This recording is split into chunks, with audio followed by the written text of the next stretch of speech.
Ulja e çmimit të Policisë së Sigurimit ka lehtësuar procedurat dhe koston e lëvizjes së automjeteve ndërkufitare me Maqedoninë e Veriut. Vendimi prek më së shumti banorët e qarkut të Korçës, por jo vetëm. Qytetarët u shprehen se me çmimin e ri të kartonit jeshil, ata mund të kalojnë më shpejt dhe me më pak kosto drejt Maqedonisë së Veriut. Mendoj që për mua është më e lehtë. Unë jam shumë i kënaqur se kam prekur për një vit. Është shumë mirë. Të shqiptarët të presin është mirë. Qytetarët shprehen gjithashtu se për të hyrë drejt Maqedonisë së Veriut duhet të shpenzonin 180 euro në vit, ndërsa me ndryshimin e ri do të paguajnë vetëm 50 euro. 50 euro në vit, unë mund të bëj 10 rrugë.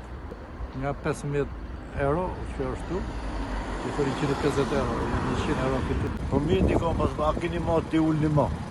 Ta uli sa më shumë. Kjo është masa e dytë që ndërmerret në një hark të shkurtër kohor për lehtësimin e lëvizjes së qytetarëve shqiptar drejt vendeve kufitare. Pas hyrjes në fuqi më 1 shkurt 2025 të Policisë së Sigurimit, karton jeshil, 1 vjeçar me malinezi kundrejt një tarife prej 50 eurosh.